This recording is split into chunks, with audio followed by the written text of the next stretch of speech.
કપાયો. એટલે જે negative mark મળે એવા નેગેટિવ માર્ક ન મળે તેની કાળજી આપણને લેવી જોઈએ. અને મહાપ્રભુજીએ નેગેટિવ માર્ક આપીશ એવી બિહામણી ધમકી આપણને ઘણા બધા ગ્રંથોમાં આપી છે. લોકાર્થી ચેત ભજેત કૃષ્ણમ ક્લિષ્ટો ભવતી સર્વથા. નેગેટિવ માર્ક આપવાની છે. યદા બહિર્મુખાવ્યમ ભવિષ્યતે કથંચન. સંન્યાસ નિર્ણયમાં મહાપ્રભુજી આપે છે કે તમે ખોટી રીતે સંન્યાસ લેશો તો તમે સમૂળે બધો તમારો બગાડ થશે. એવી એક ઠેકાણે નહીં. મહાપ્રભુજી આપણું જ્યારે પેપર ચેક કરે છે ને ભક્તિનો, તે વખતે પોઝિટિવ માર્ક પણ આપે છે ને નેગેટિવ પણ માર્ક આપે છે. તો જે નેગેટિવ માર્ક છે એનો આપણે થોડીક ધાસ્તી રાખવી જોઈએ કે વ્યર્થમાં જે આપણે સાચું લખ્યું હોય તે પાછું નેગેટિવ માર્કને કારણે વિમાનની યાત્રામાં ક્રિકેટ યાત્રા લખીને આપણે નેગેટિવ માર્ક ન લઈ લઈએ, એની કાળજી રાખવી જોઈએ. તેથી જ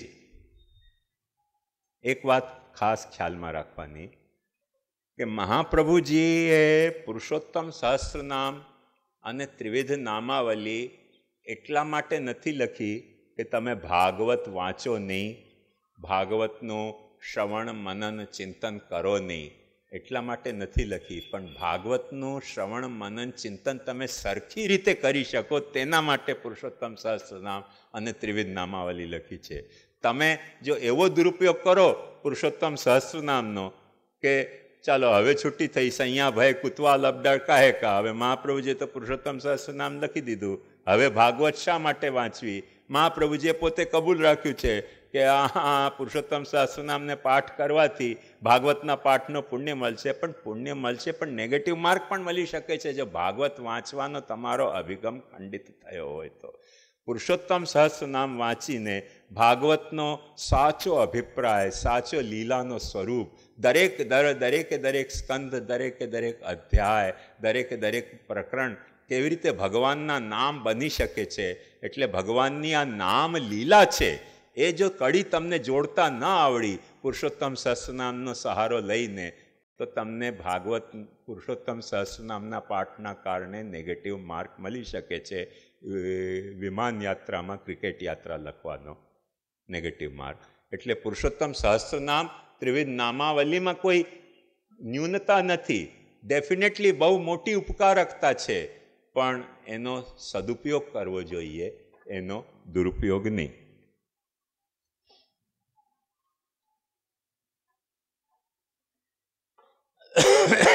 તૃતીય સ્કંદમાં અષ્ટાંગ યોગની વિધિ બતાવવામાં આવી છે, જેમાં પ્રાણાયામ બાદ ભગવાન નારાયણનું ધ્યાન ધરવામાં આવેલું છે. તો અષ્ટાંગ યોગમાં માત્ર આટલી જ વિધિ હોય છે. આજના યુગમાં યોગ માટે બાબા રામદેવ કે આર્ટ ઓફ લિવિંગ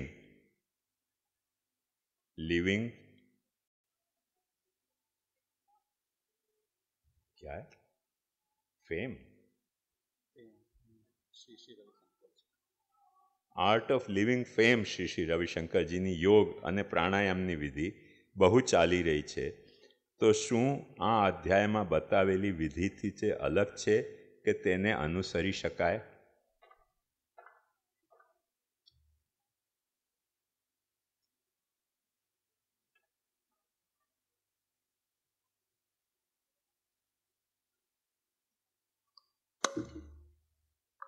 એમનો એક પેટન્ટ ડાયલોગ છે,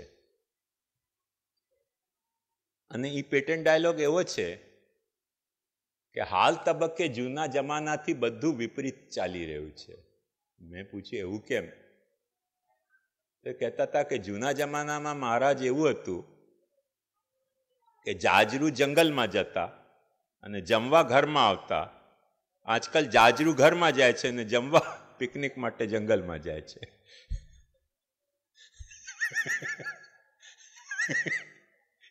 એમને બહુ પેટન્ટ ડાયલોગ છે અમારા રંતીદેવ કાલાનીનો. તો ઘણું બધું એવું થઈ ગયું છે. માણસ શું છે, એટલો બધો પરેશાન છે, કોઈકના પાસે ફુરસત નથી, વ્યસ્તતા જીવનમાં એટલી બધી છે, એટલે ઘણી બધી જે આપણી આધ્યાત્મિક સાધનાઓ છે જેનો હેતુ પ્રયોજન કાં તો આધિદૈવિક હતો, કાં તો આધિભૌતિક હતો, આધ્યાત્મિક હતો, પણ તે સાધનાઓને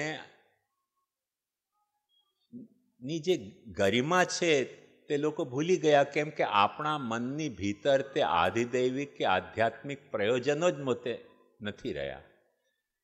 હવે જ્યારે નથી રહ્યા ત્યારે ઘણા લોકોને આવી ચિંતા થાય કે ફરીથી એને રિવાઇવ કેવી રીતે કરવું.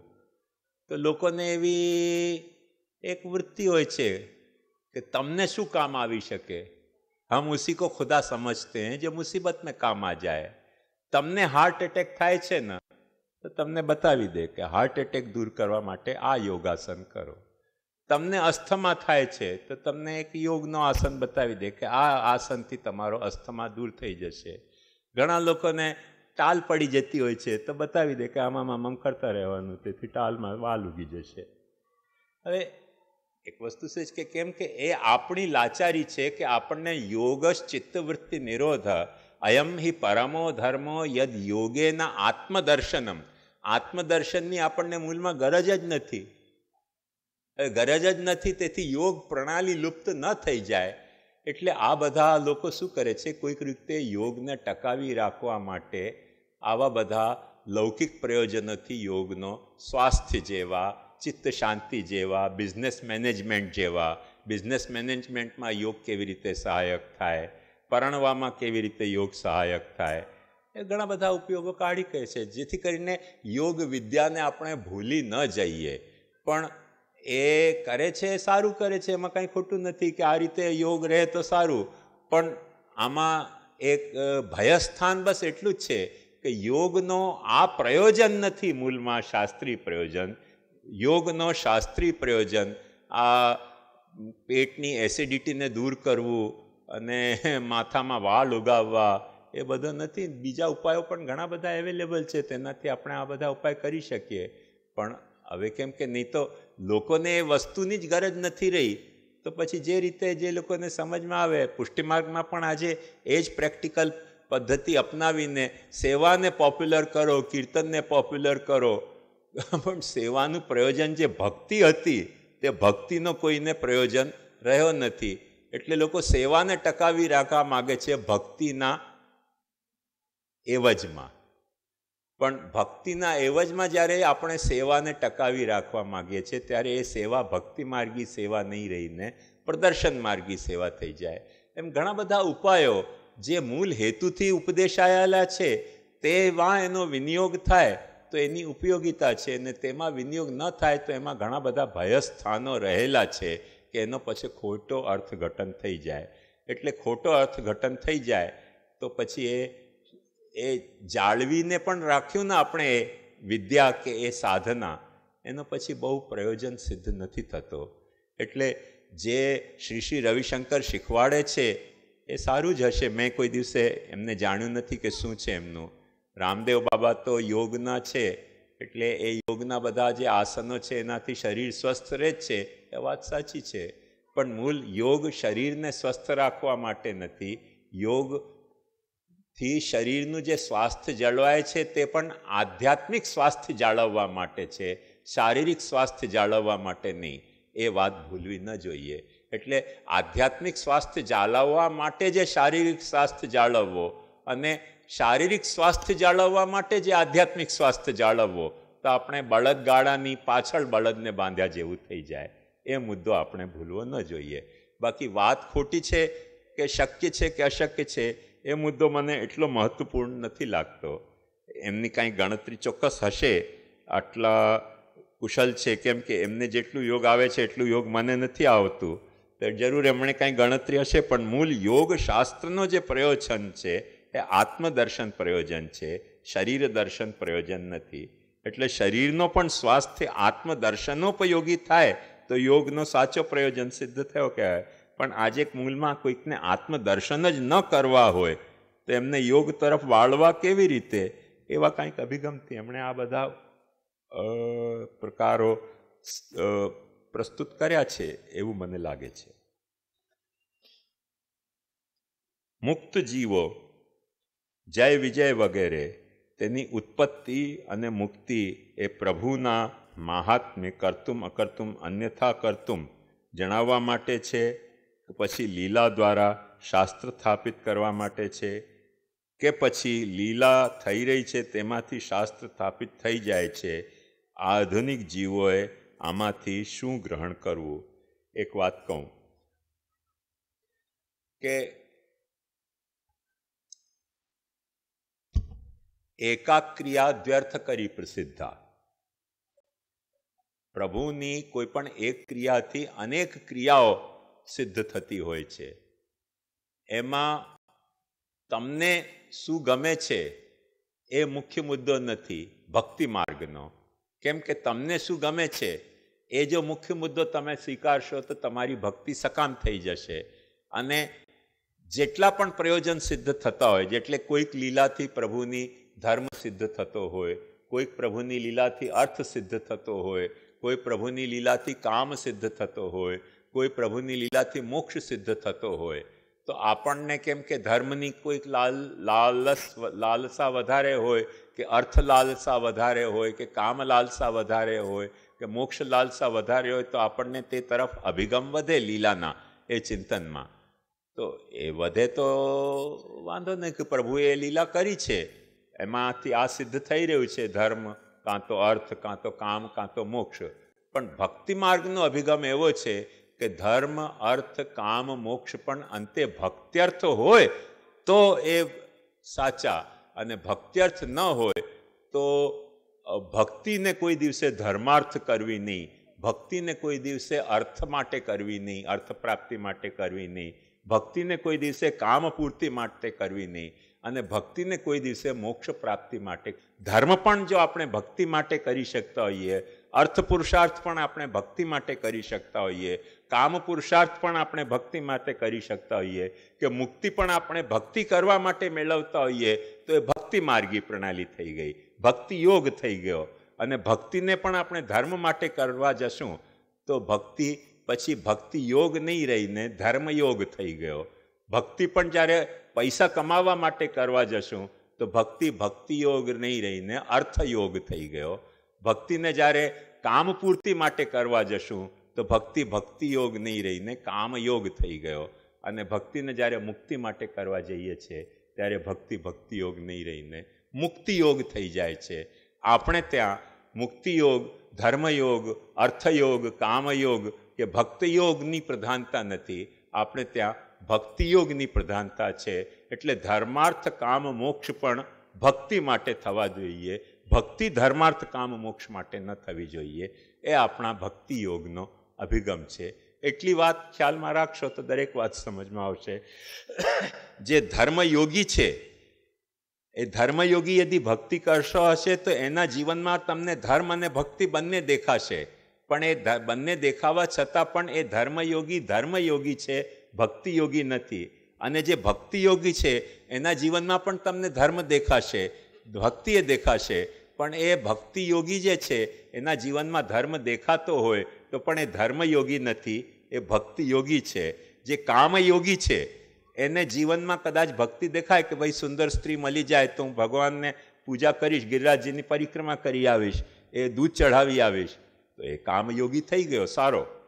અને કદાચ એને સુંદર સ્ત્રી મળી જાય, ગિરિરાજજીની પરિક્રમા પણ કરતો હોય દૂધ ચઢાવીને, તો એ કામયોગી તો સારો થઈ ગયો કે નહીં? પણ એ કામયોગ જે છે એ ભક્તિયોગ નથી. ભક્તિયોગી જ્યારે, ને ભક્તિયોગીને કોઈ કામના પણ હશે તો કામના પણ એની એવી હશે કે જે ભક્તિમાં સહાયક થતી હોય, ભક્તિ એમાં સહાયક થતી હોય કામ પૂર્તિમાં, એવી નહીં.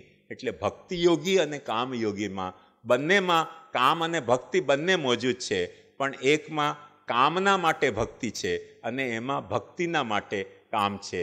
એ મૌલિક તફાવત સમજી લેવી જોઈએ. બેમાં બંને વસ્તુ અવેલેબલ છે, તેથી બંનેને એક નહીં માની લેવી. એટલે મૂળમાં પ્રભુની લીલામાં જે પાસાઓ છે તેમાં લીલા જોવાનો અભિગમ આપણે કેળવવો જોઈએ.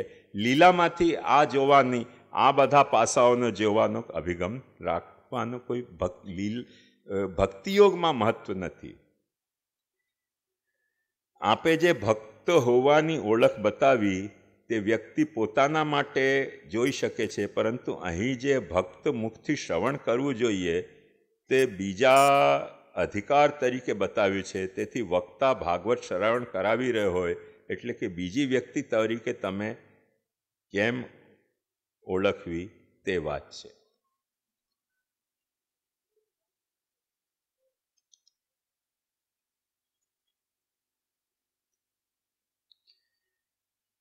જુઓ, એવું છે કે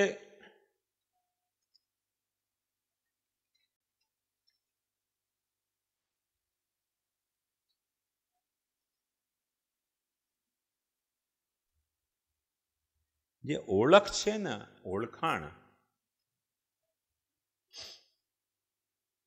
સૌથી પહેલા વ્યક્તિને જે પોતાને ઓળખી શકે છે તે બીજાને ઓળખી શકે છે.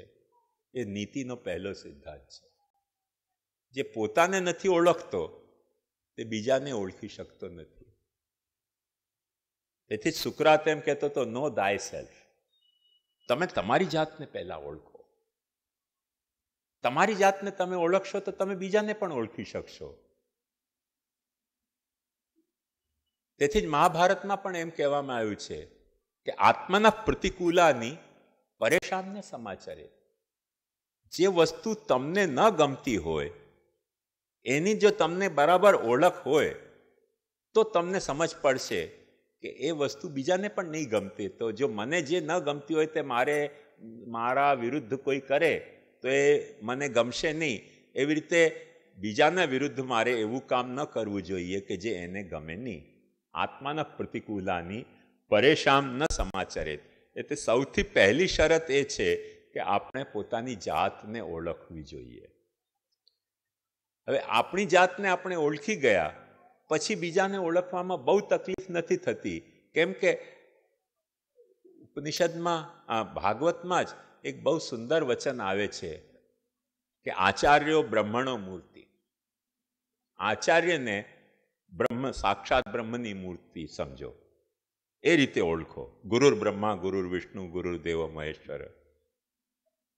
પિતાને બ્રહ્માજીની મૂર્તિ સમજો. માતાને ભૂમિની મૂર્તિ સમજો. ભાઈને પોતાની મૂર્તિ સમજો. મારો ભાઈ મારી મૂર્તિ છે.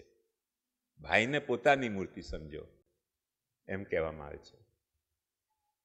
અને તમે જે સમાજના છો, જે સમાજમાં રહી રહ્યા છો, જે પ્રાણી તરીકે તમે પ્રાણી છો, તે જેટલા પ્રાણી છે તે પ્રાણીને તમે તમારી રીતે જો તોલશો ને કે ભાઈ તમે પ્રાણી છો, એ પણ પ્રાણી છે. જે તમને તકલીફ છે એને તકલીફ છે, જે એને સુખ છે એ જ તમને સુખ છે. તમે જો પોતાને તકલીફ જે આપતા હોય તો તમને પ્રાણ ઉપર વીતતી હોય તો કોઈકના પ્રાણ ઉપર તમારે વિતાવવી ન જોઈએ. તો એ ત્યાં ચોખ્ખો વિધાન કર્યો છે કે આત્મમૂર્તિ દરેકમાં જોવાનો આપણો અભિગમ હોવો જોઈએ. તેથી જ ગીતામાં વારે ઘડીએ ભગવાન એક આજ્ઞા કરે છે કે સમમ પશ્યન હિ સર્વત્ર સમવસ્થિત ઈશ્વરમ ન હિનસ્ત્યાત્મનાત્માનમ. આત્મના આત્માનમ ન હિનસ્તી. પોતે પોતાની જાતની હિંસા નથી કરતો. ક્યારે? કે જ્યારે એ એક વાતને સમજે છે કે ઈશ્વર દરેકમાં સમાન રૂપે અવસ્થિત છે. તો એ વાત જો આપણે સમજીએ ને તો આપણને એમ સમજવું જોઈએ કે દરેકમાં કોઈક જે છે તે આપણી મૂર્તિ છે. તો એ મૂર્તિનો આપણને જો બોધ થાય તો આપણને આ પણ સમજમાં આવે કે ભક્ત મુખથી ભક્ત આપણામાં ભક્તિ કેટલી છે, આપણે ભક્ત મૂર્તિ છીએ કે નહીં. આપણે જો ભક્ત મૂર્તિ હોઈએ તો આપણને ભક્ત મૂર્તિને ઓળખવામાં કોઈ દિવસે તકલીફ નહીં થાય. અને આપણી જાતને આપણે ભક્ત તરીકે આપણો મન જ સ્વીકારતો ન હોય કે આપણે ભક્તિ કરી રહ્યા છે તો પછી બીજામાં પણ ભક્તિને સ્વીકારવામાં આપણને કંઈક ને કંઈક કનડગત ઊભી થશે ને થશે જ. મુદ્દો એ છે. જ્ઞાનમાં બે કોટી, વિષય અને પુરુષ. ભગવદ વિમુખ, ભગવદ અવિમુખ, અવિદ્યા અવિદ્યા, તમિશ્ર અંધતામિશ્ર અંધતામિશ્ર, તમ મો મહાતમ. આ બંને અવિદ્યામાં એક બહિર્મુખ કરનારીને એક સન્મુખ કરનારી બતાવવામાં આવી છે. તેમ વાંચવામાં આવ્યું છે કે બુદ્ધિથી પણ અવિદ્યા નિવૃત્ત થાય છે, પરંતુ સંપૂર્ણપણે તો ભક્તિથી નિવૃત્ત થાય છે. એ કેવી રીતે સમજવું?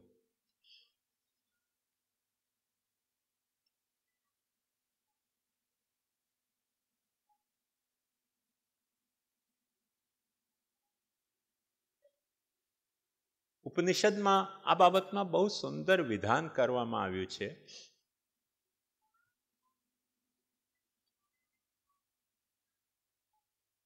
અંધન તમઃ પ્રવિશંતિ યે અવિદ્યામ ઉપાસતે તતો ભૂયતર યૌ વિદ્યાયામ રતા. એ લોકો અંધ તમિશ્રમાં જાય છે, જે લોકો અજ્ઞાનની ઉપાસના કરે છે, અવિદ્યાની ઉપાસના કરે છે. પણ જે વિજ્ઞાનની ઉપાસના, વિજ્ઞાન એટલે આધુનિક વિજ્ઞાનની, વિદ્યાની ઉપાસના કરે છે, એના કરતા વધારે અંધકારમાં ભટકાય છે. એટલે તો ઇમ્પાસ થઈ ગયો. અજ્ઞાનની ઉપાસના કરનારો અંધ તમિશ્રમાં જાય છે, વિજ્ઞાનની ઉપાસના કરનારો વિદ્યાની ઉપાસના કરતો એના કરતા વધારે અંધકારમાં ભટકાય છે. તો ઉપાસના કોની કરવી? ત્યારે ઉપનિષદ એક બહુ સુંદર સમાધાન આપે છે કે વિદ્યાંચૈવ અવિદ્યાંચ યસ્તદ વેદો ભયમ સહ અવિદ્યયા મૃત્યુમ તીર્ત્વા વિદ્યયા મૃતમશ્નુતે. તમારે અવિદ્યા કે વિદ્યાની ઉપાસના નથી કરવાની. અવિદ્યા પણ એની શક્તિ છે અને વિદ્યા પણ જેની શક્તિ છે તેની ઉપાસના કરવાની છે.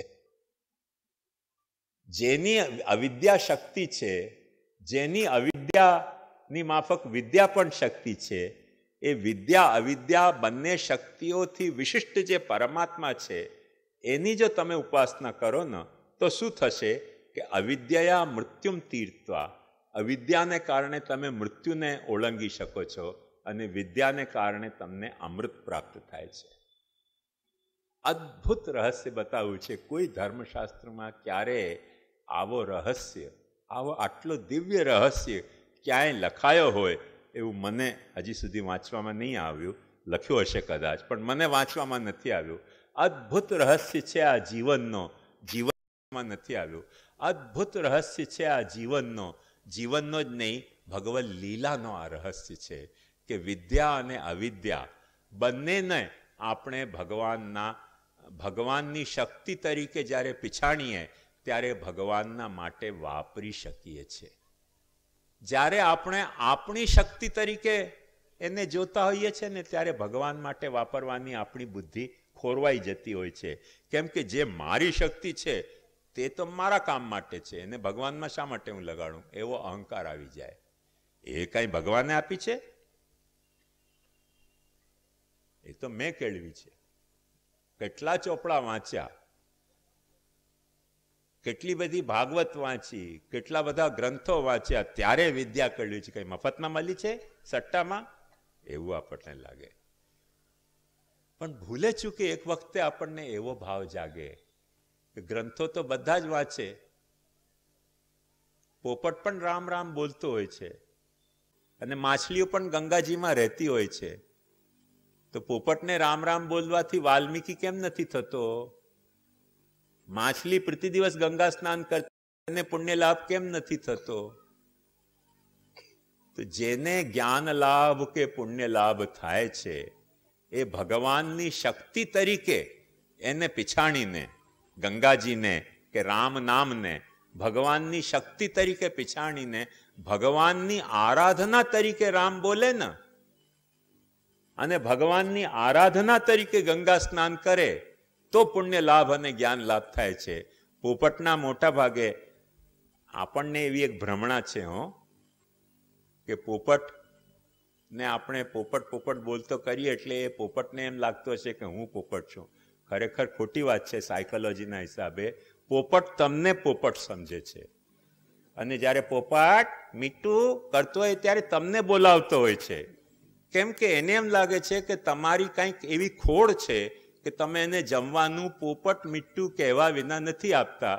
એટલે જ્યારે એને ભૂખ લાગે તે પોપટને બોલાવતો છે કે ભાઈ પોપટ ક્યાં ગયો? પોપટ મીઠું લાવ પેરું. લાવ મગફળી, લાવ મરચી, તમને બોલાવતો હોય છે પોપટ કરીને. આપણને ખુશ થાય કે હા પોપટ બોલે છે. પોપટ તમારા માટે પોપટ કહી રહ્યો છે, એ રામ માટે પોપટ નથી કહી રહ્યો, એ તમને પોપટ બનાવી રહ્યો છે, તમારો પોપટ.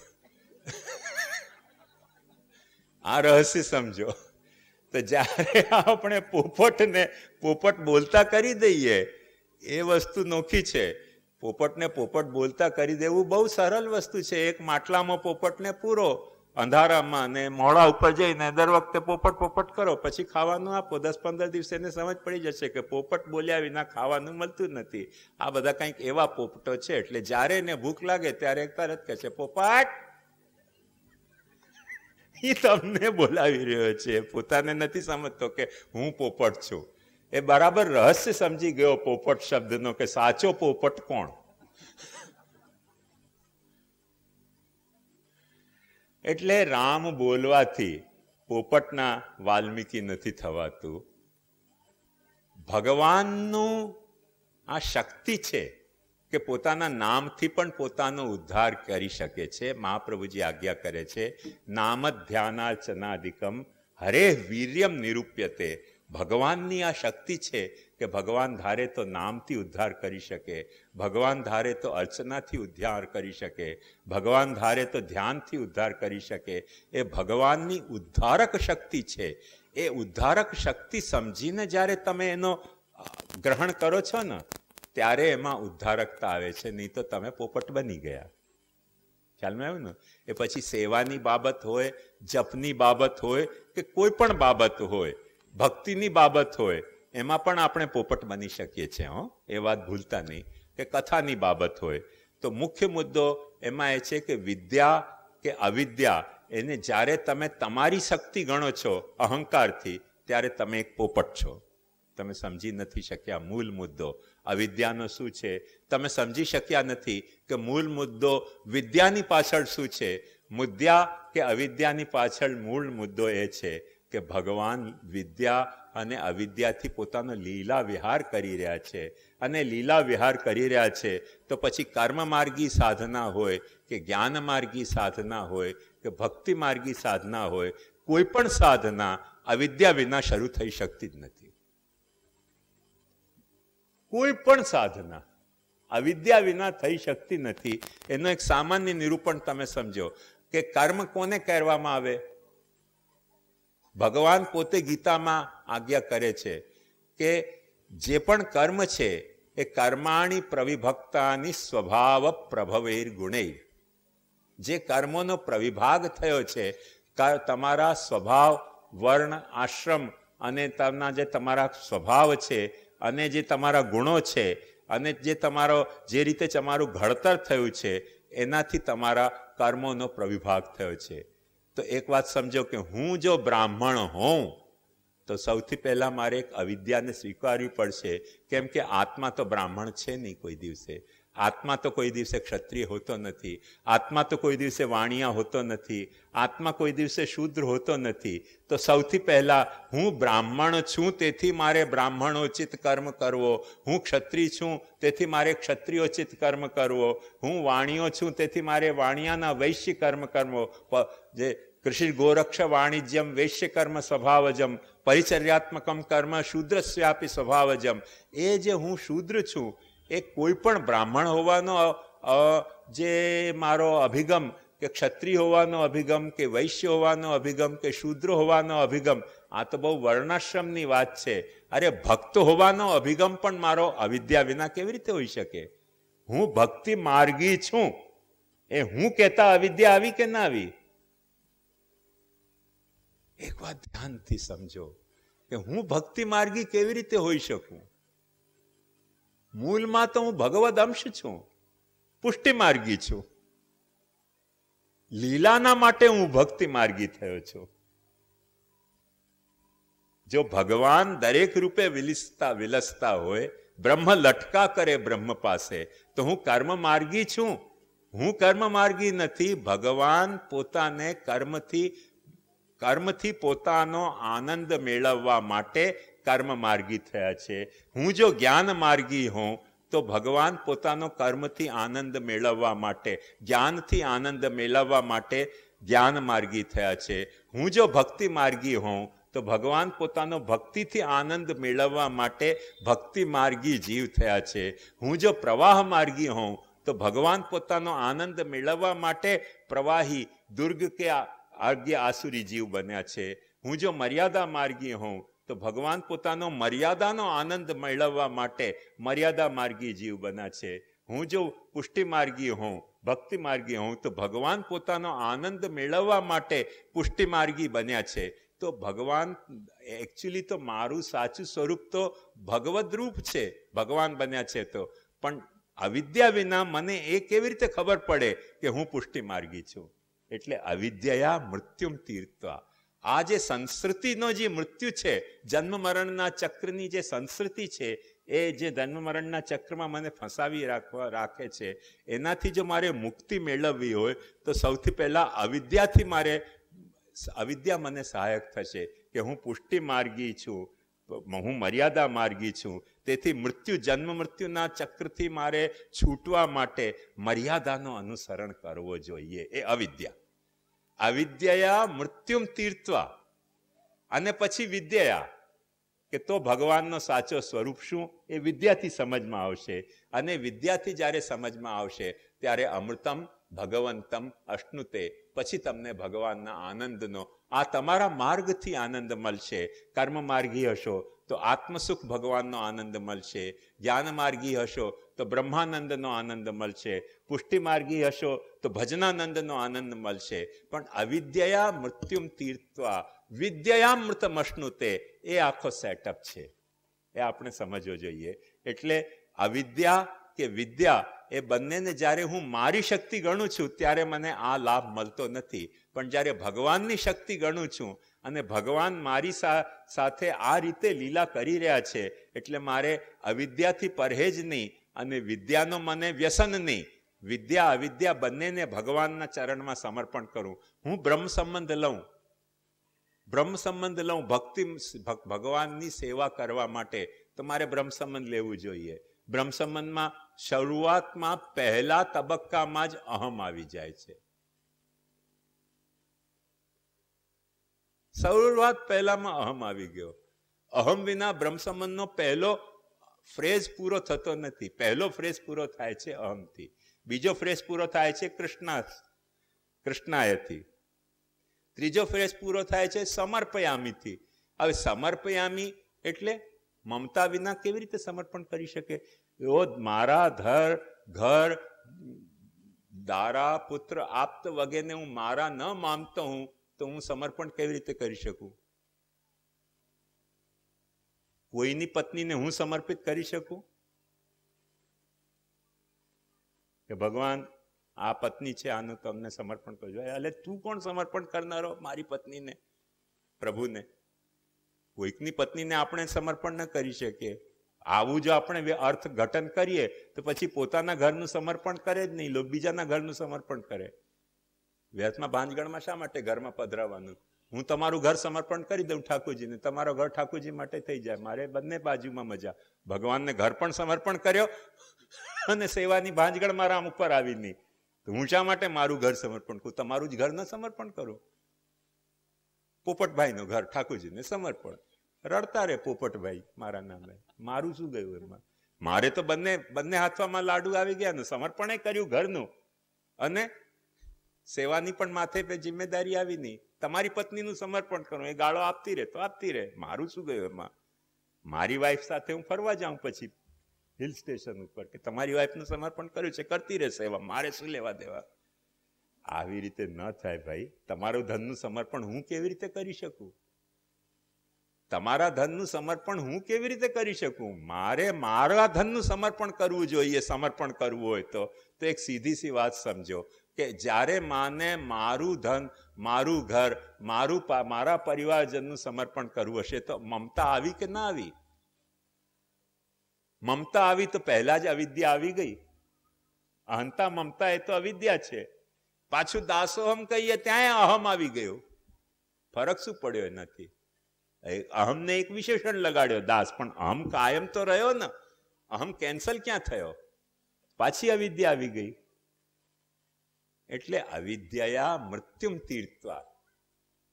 આ જે સંસ્કૃતિમાં લઈ જનારી અહંતા મમતા છે તે આપણું મરણ છે. આ અવિદ્યાથી આપણે આ અવિદ્યાનો લાભ લઈને કેટલું મોટું ભગવાને વરદાન આપણને આપ્યું છે કે જે મારું નથી, જે હું નથી, તે મારી અવિદ્યાના કારણે હું મારું સ્વરૂપ માની શકું છું. જે મારું નથી તેને હું મારું ગણી શકું છું. આનાથી મોટો, અવિદ્યાથી મોટો વરદાન આપણને કયો હોઈ શકે? એક વાત સમજો, મારી પત્ની, મારા ઘર, મારા ધનને હું મારું માનું. કોઈ પણ મારા સગાવાલાને હું કહું કે ભાઈ હવે જઈ રહ્યો છું, ચાલ તું પણ મારે સાથ ચાલ, તો કોઈ ચાલે? કોઈકની પાછળ પડી જાઉં કે તુમસે અકેલા ન રહા જાएगा, मेरे साथ चलो, या फिर लौट कर कौन आएगा मेरे साथ चलो, કોઈ આવે મારી સાથે? કોઈ ના આવે સાથ. બધા ડિવોર્સ લેવા જશે. બધાને મૂકીને જાઉં, બધાના માટે બધું મૂકીને જાઉં તો કહેશે કે હા બહુ સારા હતા, બધું મૂકીને ગયા. પણ બધાને કહું કે સાથે ચાલો મારે, કોઈ ના આવે. એટલે બધાને અવિદ્યા છે ને. એટલે મૂળ મુદ્દાની વાત સમજો કે એ અવિદ્યા, કોઈ મારો નથી, હું કાંઈ નથી, છતાં પણ મને હું કાંઈક છું એવું જે અનુભવાઈ રહ્યું છે, મારું કેટલું બધું છે. જે આપણા સમર્પયામીમાં આપણે દારા, આગાર, પુત્ર કર્યા છે, બધું મારું છે. એ બધું અહંતા મમતાને કારણે મને હું અને મારું લાગે છે. તેનાથી મને સમર્પણ કરવાનો અધિકાર મળે છે. એ અધિકાર મળે છે, તે અધિકારથી સમર્પિત કર્યા પછી મહાપ્રભુજી આજ્ઞા કરે છે કે સમર્પણથી મને સેવકાનામ યથા લોકે વ્યવહાર પ્રસિદ્ધ્યતિ તથા કાર્યમ સમર્પ્યૈવ સર્વેશામ બ્રહ્મતા તત. તો મારી અહંતા મમતાસ્પદ દરેક વસ્તુમાં એક જાતની બ્રહ્મતા પ્રકટ થાય છે સમર્પણની. એ બ્રહ્મતા શેનાથી પ્રકટ થઈ? અવિદ્યાને કારણે. અવિદ્યા મૃત્યુમ તીર્થવા વિદ્યા મૃતમશ્નુતે. એ અવિદ્યાથી પછી જ્યારે હું ભગવત સેવામાં પરાયણ થાઉં, કર્મ માર્ગમાં પરાયણ થાઉં, જ્ઞાન માર્ગમાં ઘણા લોકો બણગા ફૂંકતા હોય છે કે આપણે અહમને કેન્સલ કરવો છે. પણ અહમ બ્રહ્માસ્મિમાં પહેલા અહમ છે ને બ્રહ્મ પાછળથી આવે છે. મુકાણ જુઓ તમે, પહેલા અહમ આવે છે, પછી બ્રહ્મ આવે છે. અહમ, બસ પતી ગઈ ને વાત. બ્રહ્મ પાછળથી આવે છે, પહેલા તો અહમ જ આવે છે. તો જ્ઞાન માર્ગ પણ અહમ વિના ચાલતો નથી. જ્ઞાન માર્ગ પણ જે છે તે અહંતા મમતા વિના ચાલતો નથી. એટલે અવિદ્યાથી આપણે મૃત્યુનો તરી જશું અને વિદ્યાથી આપણે અમૃત પ્રાપ્ત કરીશું. એ આખો આપણો અભિગમ છે.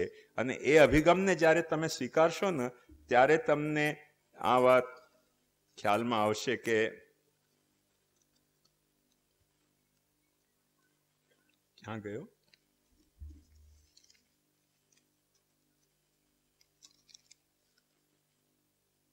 હા,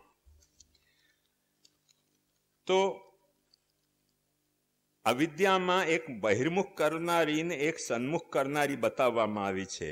તો એક વાત સમજો કે વિદ્યા પણ કોઈક વખતે તમને બહિર્મુખ કરી શકે છે અને અવિદ્યા પણ તમને સન્મુખ કરી શકે છે. એક વાત સમજો કે જમવાનું જે ચમચું છે ને તેને પણ કોઈકના પેટમાં આપણે ભોંકીને મર્ડર કરી શકીએ. અને ખાવાનું ચમચું છે ને, ચક્કુ છે ને, એનાથી પણ અંગ્રેજ લોકો ખાતા હોય છે કે નહીં જમવાનું. એટલે ચક્કુ કે ચમચો, ચાપુ કે ચમચો એ ઇસ્યુ નથી. કઈ રીતે તમે એને વાપરી રહ્યા છો, જમવા માટે કે મર્ડર કરવા માટે, એ આખો મુદ્દો મુખ્ય છે. એવી જ રીતે વિદ્યા કે અવિદ્યા એ મુખ્ય મુદ્દો નથી. વિદ્યા અને અવિદ્યા તમારી શક્તિ જ નથી. અલ્યા તું શેનો અભિમાન કરે છે? અવિદ્યા એ તારી શક્તિ નથી. વિદ્યા હરેશ શક્તિ. મહાપ્રભુજી ચોખ્ખી આજ્ઞા કહે છે કે વિદ્યા અને અવિદ્યા બંને ભગવાનની શક્તિઓ છે. અને એની ભગવાનની શક્તિ છે તેવી રીતે માન્ય રાખીને તમે તમારી સાધનામાં પ્રવૃત્ત થાઓ તો અવિદ્યાનો પણ તમે સદુપયોગ કરી શકો છો અને વિદ્યાથી તમે પ્રભુને મેળવી પણ શકો છો. પછી કર્મમાર્ગી પ્રભુ હોય, જ્ઞાન માર્ગી પ્રભુ હોય કે ભક્તિ માર્ગી પ્રભુ હોય, તમે મેળવી શકો છો. પણ વિદ્યા અને અવિદ્યાનો બંનેનો દુરુપયોગ પણ તમે તમારા અહંકારથી કરીને પ્રભુથી વિમુખ થઈ શકો છો. એટલે ખોટી ભ્રમણામાં આપણે કોઈ દિવસે જીવવું નહીં કે દર વખતે વિદ્યા આપણને પ્રભુ તરફ પહોંચાડનારી હોય છે. એવું નથી. અવિદ્યા પણ મૃત્યુમાં તરવા માટે સહાયક થાય છે. અદ્ભુત ઉપદેશ ઉપનિષદોએ આપણે આપ્યો છે.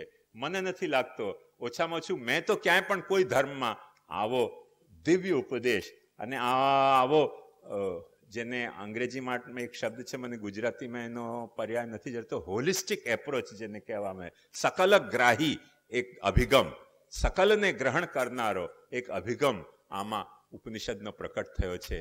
અને સકલને અભિગમ કરનારો, સકલને ગ્રહણ કરનારો જે અભિગમ પ્રકટ થયો છે તે આપણે જોઈ શકીએ છીએ કે આપણી બ્રહ્મ સંબંધની આત્મનિવેદનની દીક્ષામાં મહાપ્રભુજીએ કેવી સરખી ખૂબસૂરતીથી એને વણી લીધો છે કે આપણે અહંતા મમતા દરેક ત્યાં વણાયેલી છે. અવિદ્યયા મૃત્યુમ તીર્થવા વિદ્યયા મૃતમશ્નુતે, એ આખો એક અભિગમ છે. એટલે અંધકારનો પણ સદુપયોગ થઈ શકે છે અને અજવાળાનો દુરુપયોગ પણ હોઈ શકે છે. મોટાભાગે ચોર ઘરમાં રાતના ઘૂસે ને ત્યારે બેટરી જોઈને ટટોલતો હોય છે કે માલ ચોરવા લાયક ક્યાં પડ્યો હોય છે. તે અજવાળાનો દુરુપયોગ હોઈ શકે છે અને અંધારાનો સદુપયોગ હોઈ શકે છે. મેં મારા એક શ્લોકમાં ઠાકુરજીને માટે એમ કહ્યું છે કે તમે માખણ ચોર્યું છે પ્રભુ, અને માખણ ચોર્યું છે એટલે યશોદાજી તમારા ઉપર નારાજ છે અને તમને ગુસ્સાથી જોઈ રહી છે અને તમને બીક લાગી રહી છે યશોદાજીના નેત્રથી. તો તમને સંતાવવા માટે જગા ન મળતી હોય તો મારા હૃદયમાં ઘણો અંધકાર છે, એમાં આવીને સંતાવી જાઓ. તમને યશોદાજી ઠપકો નહીં આપી શકે, ઘણો અંધકાર છે અને યશોદાજી તમને ખોલી નહીં શકે, એટલો અંધકાર મારા હૃદયમાં છે. એટલે અંધકારનોય આપણે સદુપયોગ કરી શકીએ છીએ. એવું નથી કે અંધકારનો સદુપયોગ નથી થઈ શકતો, અને અજવાળાનોય દુરુપયોગ થઈ શકે છે. મને બરાબર ખ્યાલ છે કે અમારા મુંબઈમાં એક 56 ભોગ થયો અને એમાં 56 ભોગમાં ઠાકોરજીના ભારી શણગાર કરાવ્યા અને ભારી શણગાર કરાવીને બધી આવી ગરમ ગરમ લાઇટો લગાવી, અને ગરમ લાઇટો લગાવવાને કારણે પેલો જે લગાવ હતો તે ઓગળી ગયો અને ભરી શૃંગારમાં ઠાકોરજીનું ચીરહરણ થઈ ગયું દ્રૌપદીની માફક. તો અજવાળાનો દુરુપયોગ થઈ શકે છે અને અંધારાનો સદુપયોગ થઈ શકે છે.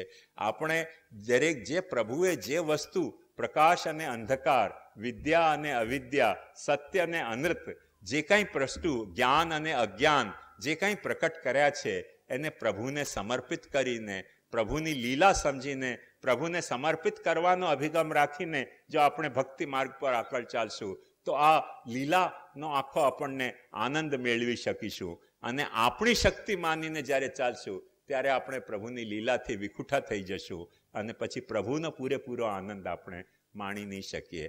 એ આપણો ભક્તિ માર્ગી દૃષ્ટિકોણ છે, એ કોઈ દિવસે ભૂલવું જોઈએ નહીં.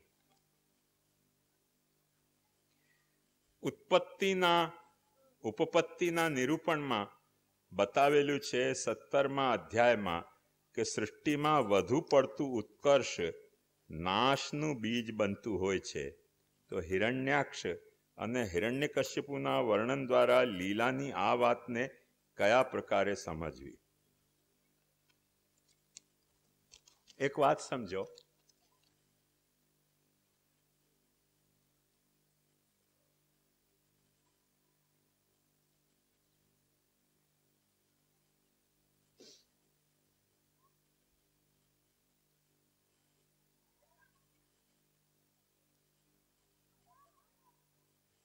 જે કાચા માટીના બંધ હોય ને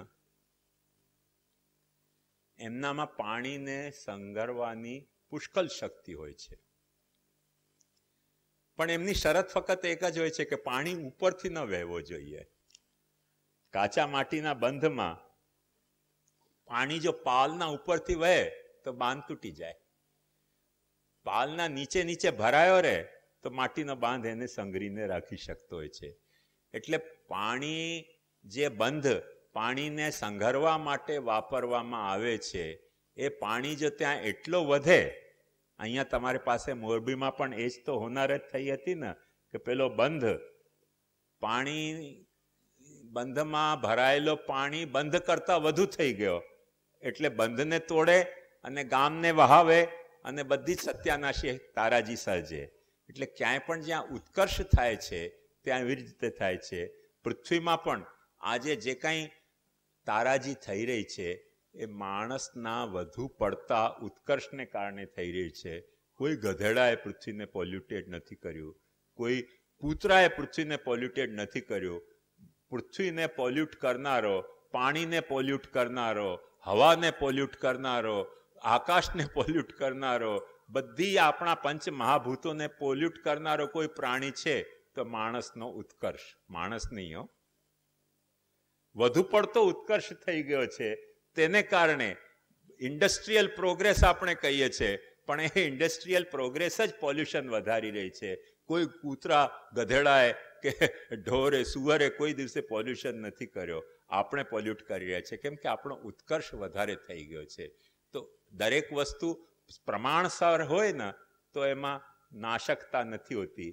અને જ્યારે પાત્રથી વધારે પૈસો એ આપણા ગજવામાં ભરાઈ જાય ને તો ગજવું ફાટી જતો હોય છે. ગજવું ઝીલી શકે એનાથી વધારે જો કોઈ રૂપિયા ભરી લે ગજવામાં તો ગજવું ફાટી જાય. જમવું, એના માટે અન્નને તો આપણને આયુષ્ય કહેવામાં આવે છે, પણ વધુ પડતું જમે માણસ તો મરી જાય. અમારા મંદિરમાં એક મુખિયાજી હતા, મને બરાબર ખ્યાલ છે, હું નાનો હતો. એમને શ્રાદ્ધના બોલાવવા આવ્યો. શ્રાદ્ધના બોલાવવામાં મોકાણ એવી હોય છે કે દરેક શ્રાદ્ધ કરનારને એવો અભિગમ હોય કે અમારે ત્યાં પૂરેપૂરો જમવો જોઈએ, પછી દક્ષિણા આપે. એટલે 3 શ્રાદ્ધમાં જમવા ગયા હો, એકના ઠેકાણે. 3 શ્રાદ્ધમાં એટલું બધું જમ્યા કે ઘર આવીને જમરાજે જ એમને લઈ લીધા. એટલે જમવા જેવી ક્રિયા જે આપણા જીવન માટે અત્યુપયોગી છે એ પણ મારક થઈ શકે છે. એ સિદ્ધાંત મને તે દિવસે સમજમાં આવ્યો. એટલે કોઈ પણ વસ્તુ જ્યારે અતિશય પાત્ર કરતા વધારે, એક વાત સમજો કે ભાવલા વેળા પણ આપણે આપણા પાત્ર કરતા વધારે કરીએ ને તો ભક્તિનો નાશ થતો હોય છે. ભાવલા વેળા પણ એટલા જ કરવા જોઈએ કે જેટલો આપણો હૃદયનો, આપણો જીવનનો, આપણો બુદ્ધિનો સાંખી શકે એટલો પ્રભુના પ્રત્યે ભાવ પ્રકટ કરીએ ને તો એ ભાવ આપણને વર્ધક હોય છે. અને જે આપણી બુદ્ધિ, જે આપણો વ્યવહાર, જે આપણો પરિવાર જે ભાવને સાંખી ન શકે, પાત્રતા ઓછી પડતી હોય આપણી, અને વ્યર્થમાં એવા ભાવલા પ્રકટ કરીએ તો પછી એ ભાવ ભક્તિનો સાધક હોવાને ઠેકાણે ભક્તિનો બાધક થઈ જતો હોય છે. મેં એક વખતે જોયું હતું કે એક કથા વ્યાસજી દરેક પ્રસંગમાં ભાગવત કથાના રડે, અને ભગવાન પછી તિરોહિત થઈ ગયા, મથુરા પધાર્યા.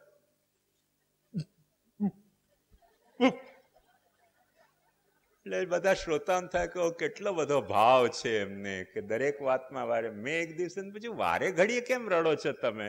બોલે ના, કથા પ્રસંગમાં રડીએ તો ભાવ વધે ને, હસીએ તો ભાવ ખંડિત થાય. મેં કીધું સારું ભાઈ, એવું થતું હશે. એક વખતે જતીપુરામાં કથા ચાલતી હતી, તે એમને માથે એમનો કોઈ ગુરુ બેઠો હતો. તો એમણે રડવાનું શરૂ કર્યું કે અને ભગવાન પછી રાસ કરતા કરતા અંતર ધ્યાન થઈ ગયા. એને પોક મારીને રડવાનું છે કે ભાઈ ચૂપ કરો કથા. બોલે ના, અરે ભાઈ કથા જ કરવી છે, રડો નહીં. કથા જ બંધ થઈ ગઈ.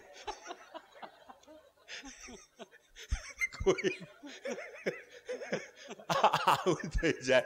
એટલે ઉત્કર્ષ દર વખતે એટલો થવો જોઈએ કે જેટલો પાત્રમાં ભરાઈને રહે. વધુ પડતો ઉત્કર્ષ કરો તો ભાવનો નાશક થાય છે, લીલાનો નાશક થાય છે, કથાનો નાશક થાય છે, ભક્તિનો નાશક થાય છે, જ્ઞાનનો નાશક થાય છે, પૃથ્વીના વાતાવરણનો નાશક થાય છે, ધંધાનો નાશક થાય છે. બહુ દીકરા પેદા કરો તો બધા જ મવાલી થઈ જાય હો, બધા જ મવાલી થઈ જાય. 2-4 આપણે જેને ઉછેરી શકીએ એટલા જણીએ ને તો એ બધા સુઘડ સંસ્કારી થાય. પણ ઢોરની માફક 2 ધનાધન પેદા જ કરતા જઈએ દીકરા દર વર્ષે એક, એ બધા જ ગિલિન્ડર મવાલી થઈ જાય. બધાને એક હવેલી ખોલવી પડે. પછી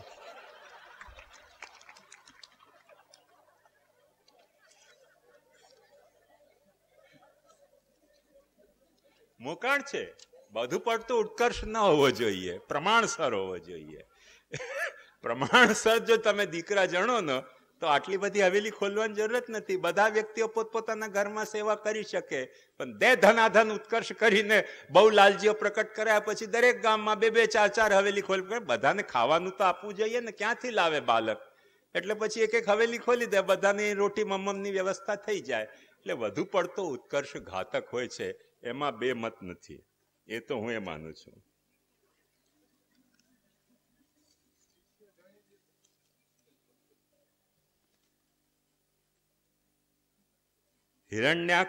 હિરણ્યકશ્યપુની કથામાં હિરણ્યાક્ષ અને હિરણ્યકશ્યપુ બંને દિતિના ગર્ભથી ઉત્પન્ન થયા.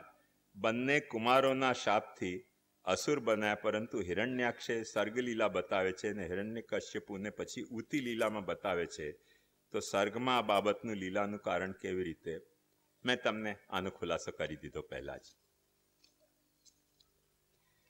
બ્રહ્માજી દ્વારા 4 વર્ણ તથા 4 આશ્રમ પ્રકટ થયા. તો આ પ્રક્રિયા કેવા પ્રકારથી આગળ વધી અને તેમાં દેખાતી અનિયમિતતા કેવી રીતે સમજવી.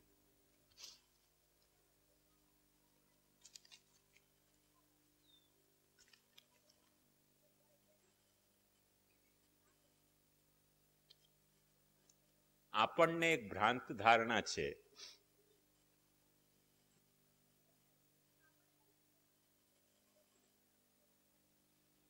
કે બ્રાહ્મણ, ક્ષત્રિય, વૈશ્ય, શૂદ્ર આ બધી જ્ઞાતિઓ છે કે જાતિઓ છે. શ્રીમદ ભાગવતમાં સ્પષ્ટ કહેવામાં આવ્યું છે કે જાતિ જેવો કોઈ ફિનોમિના છે જ નહીં. જાતિની જે આપણને બુદ્ધિ જન્મે છે તે ભ્રાંતિ છે, એમ ભાગવતમાં ચોખ્ખું લખ્યું છે. જાતિ જેવું કશું છે જ નહીં. જાતિને તમે લોકો જ્ઞાતિ કહો છો, તો એ જ્ઞાતિ કહો છો, એ જ્ઞાતિ જેવું કશું છે જ નહીં. ભાગવતનો સિદ્ધાંત નથી. અને શ્રી મહાપ્રભુજી પણ નથી માનતા. જ્ઞાતિ શબ્દ જ નહોતો, વર્ણ શબ્દ હતો. બ્રાહ્મણ વર્ણ છે, બ્રાહ્મણ જ્ઞાતિ નથી. ક્ષત્રિય વર્ણ છે, ક્ષત્રિય જ્ઞાતિ નથી. વૈશ્ય વર્ણ છે, વૈશ્ય જ્ઞાતિ નથી. શૂદ્ર વર્ણ છે, શૂદ્ર જ્ઞાતિ નથી. એક પહેલા મુદ્દાની આ વાત સમજી જાઓ. કેમ કે જ્ઞાતિનો સામાન્ય ઉદાહરણ કયો, તો 3-4 એની પરખ બતાવવામાં આવી છે. 3-4 પરખ પૈકી પહેલી પરખ શું? સમાન પ્રસવા જાતિ. એટલે ગધેડાને ગધેડો પેદા થાય છે, ઘોડો નથી પેદા થતો, ઊંટ નથી પેદા થતો, ઊંટને ઊંટ પેદા થાય છે, હાથીને હાથી પેદા થાય છે, તેનું નામ જાતિ. આ જાતિ શબ્દ જે છે ને એ જનના જાતિના અર્થમાં છે. જનનમ જાતિ. માણસને માણસ પેદા થાય, ગધેડો પેદા નથી થતો, વાંદરો પેદા નથી થતો. તેથી માણસને આપણે જાતિ તરીકે સમજતા હોઈએ છીએ, જનના જાતિ. મહાપ્રભુજી અને ભાગવત, હકીકતમાં ભાગવત અને મહાપ્રભુજી એ બાબતનો એકદમ સ્પષ્ટ શબ્દોમાં ચોખવટ કરે છે કે આ લક્ષણ જાતિનો શા માટે દરેકે દરેક પ્રસંગમાં નભાવી નથી શકાતો. કેમ કે કેટલાક ઋષિઓને, જેમ આપણે જાણીએ છીએ કે વિશ્વામિત્ર ક્ષત્રિય હતા પણ બ્રાહ્મણ થઈ ગયા. ઋષભપુત્રો 81 બ્રાહ્મણા બભૂવુ. ઋષભદેવજીના 81 પુત્રો જે ક્ષત્રિય હતા તે બ્રાહ્મણ બની ગયા. તો સમાન પ્રસવાત્મિકા જાતિ એ જે આપણો માપદંડ છે, એના આધારે આ બ્રાહ્મણ, ક્ષત્રિય, વૈશ્ય, શૂદ્રને જાતિ કહી શકાતી, જ્ઞાતિ કહી શકાતી નથી. શાસ્ત્રમાં ચોખ્ખું એમ કહ્યું છે, કપિલા ક્ષીરપાનેન શૂદ્રસ ચાંડાલતામ વ્રજેત. જે કર્મ શૂદ્રને કરવાની મનાઈ છે તે કર્મ જો શૂદ્ર કરે તો શૂદ્ર ચાંડાલ પણ થઈ શકે છે. શાસ્ત્રમાં એમ પણ કહ્યું છે કે જે બ્રાહ્મણ દેવતાનું આરાધન આજીવિકા માટે કરે છે એ બ્રાહ્મણ નહીં રહીને ચાંડાલ થઈ જાય છે. તો જાતિ હોય તો કેવી રીતે ચાંડાલ થઈ શકે? સમાન પ્રસવાત્મિકા. ગધેડાને તમે લીલા રંગનો રંગી દો, તેથી એ નીલ ગાય થાય? કોઈ પણ રંગ રગો, ગધેડો જ રહેશે ને. તો બ્રાહ્મણ કેમ ચાંડાલ થઈ જાય છે? શાસ્ત્રમાં ત્યાં સુધી કહ્યું છે કે પોતાની પ્રથમ પત્ની જો પોતાના વર્ણની ન હોય ને બીજા વર્ણની લો તો જે સંતતિ ઉત્પન્ન થશે તે તો વર્ણશંકર થશે. એટલું જ નહીં, તમારું પણ વર્ણશંકર થઈ ગયો. એટલે બ્રાહ્મણની જો પહેલી પત્ની વાણિયાની હોય તો બ્રાહ્મણ નથી રહી જતો, વાણિયા થઈ જતો હોય છે. બ્રાહ્મણની પહેલી પત્ની જો ક્ષત્રિયાણી હોય તો બ્રાહ્મણ નહીં રહીને ક્ષત્રિયાણી થઈ જતો હોય છે.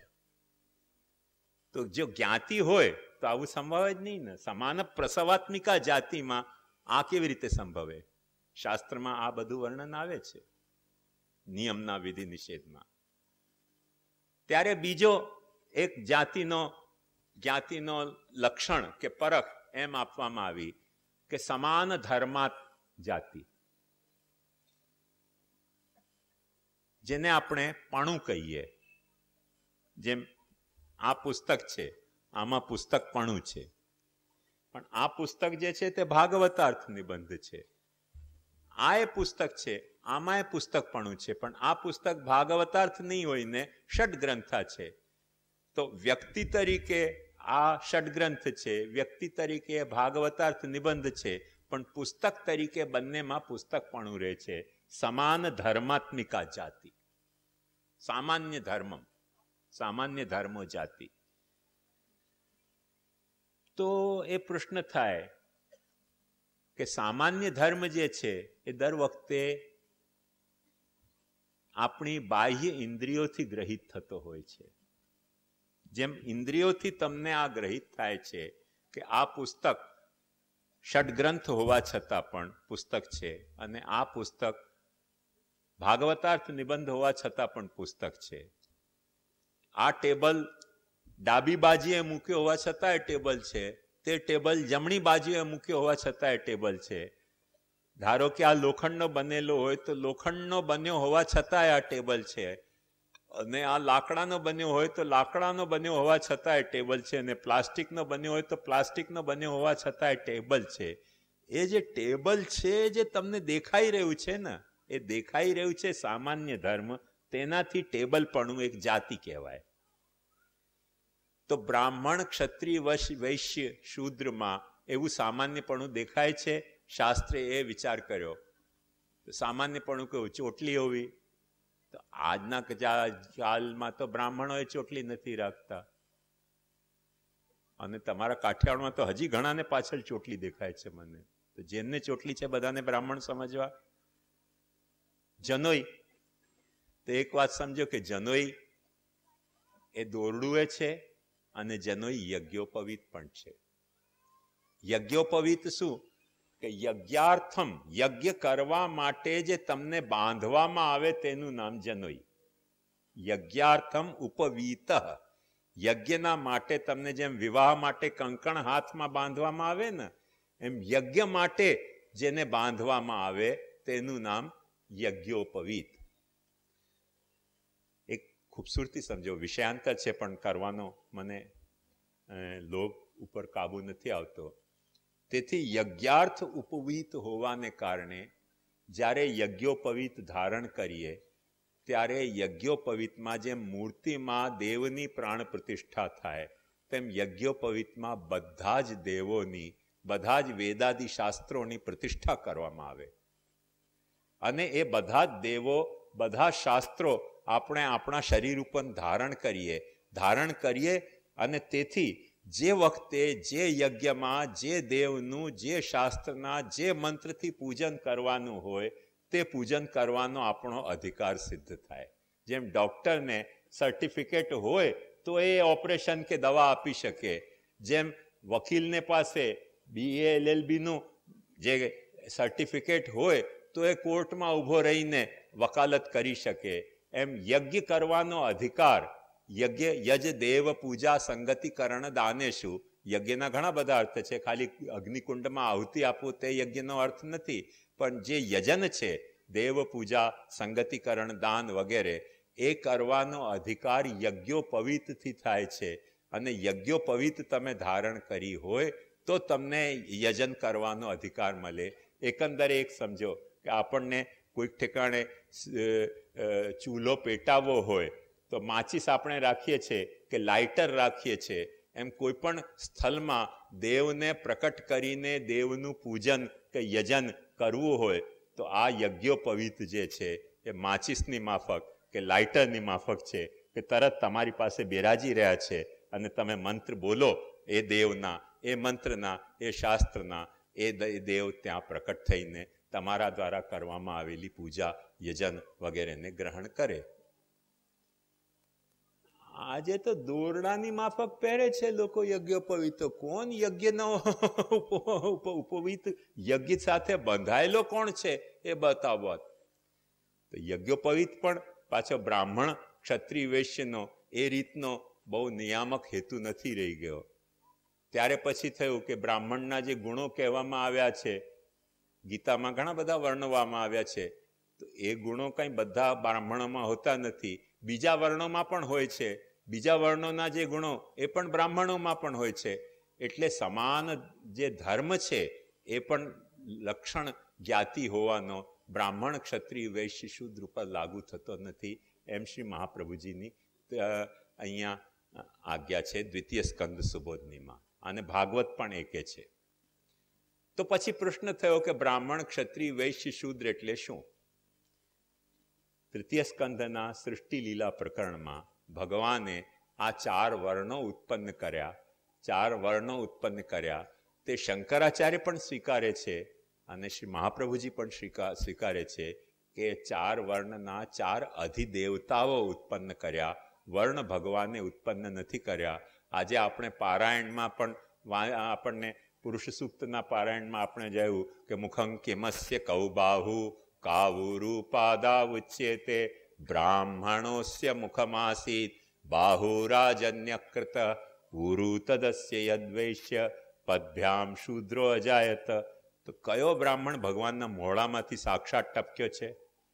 કયો ક્ષત્રિય ભગવાનના બાહુમાંથી સાક્ષાત ટપક્યો છે? કે કયો વૈશ્ય ભગવાનના ઉદરમાંથી સાક્ષાત બહાર આવ્યો છે?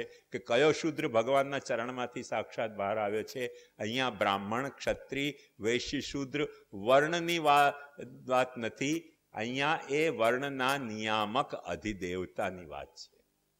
જેમ પૃથ્વીનો નિયામક અધિદેવી પૃથ્વી દેવી, ગંગાજલની નિયામક ગંગા દેવી, યમુના જલની નિયામક યમુના દેવી, જેમ એવી રીતે જુદા જુદા દેવો અધિદેવતા કહેવામાં આવે, તેમ વર્ણોના અધિદેવતા ભગવાનના આ અંગોમાંથી પ્રકટ થયા. અને એ અધિદેવતાઓનું યજ્ઞોપવિત વખતે આપણા શરીરમાં જેમ દેવ મૂર્તિમાં દેવનું આધાન કરવામાં આવે, પ્રતિષ્ઠા કરવામાં આવે, તેમ દરેક બ્રાહ્મણ ક્ષત્રિય વૈશ્ય શૂદ્ર જે પણ કોઈ હોય એમનામાં તે સંસ્કારથી, એમના જે સંસ્કાર કહેવામાં આવ્યા છે ષોડશ સંસ્કાર, એ ષોડશ સંસ્કારથી એ દેવતાઓને પ્રતિષ્ઠા કરવામાં આવે છે. જેમ દેવમૂર્તિમાં દેવ પ્રતિષ્ઠા કરવાથી દેવ બિરાજમાન રહે, એમ આપણા પાંચ ભૌતિક શરીરમાં તે બ્રાહ્મણ દેવ, ક્ષત્રિય દેવ, વૈશ્ય દેવ અને શૂદ્રદેવની પ્રતિષ્ઠા કરવાથી, સંસ્કારથી એ દેવ પ્રતિષ્ઠિત થાય છે. એ પ્રતિષ્ઠિત થયા પછી એ રહે છે ક્યાં સુધી? દશવિધ લીલા અહીંયા છે, ભૂલતા નહીં. આગમન, ઉત્પત્તિ નથી. અનિત્ય જનનમ નિત્ય પરિચ્છિન્ને સમાગમ. આ નિત્ય જે અનિત્ય દેહ છે એમાં નિત્ય દેવનો, બ્રાહ્મણ ક્ષત્રિય વૈશ્ય શૂદ્રનો આધાન કરીને, એટલે સમાગમન કરીને એની પ્રતિષ્ઠા કરવામાં આવે. અને એ શરીરમાં દેવ ક્યાં સુધી બિરાજે? તો એક વાત ધ્યાનથી સમજો કે દેવ મૂર્તિમાં દેવ ક્યાં સુધી બિરાજે એનું શાસ્ત્રે ખુલાસો કર્યો છે કે 3 દિવસ સુધી તમે પ્રમાદથી પૂજન ન કરો તો દેવ મૂર્તિમાં દેવ અપ્રતિષ્ઠિત થઈ જાય. માંદા છો ને પૂજન ન કરી શક્યા તો વસ્તુ જુદી છે, પણ આજે મૂડ નથી, આજે અમે ક્રિકેટ જોઈ રહ્યા છે, ઇન્ડિયા વર્સિસ પાકિસ્તાનની, બસ જોતા રહો ને તમે, દેવ ત્યાંથી ખસી ગયા. 3 દિવસ તમે પૂજન ન કરો તો દેવ મૂર્તિમાંથી દેવ અપ્રતિષ્ઠિત થઈ જાય છે.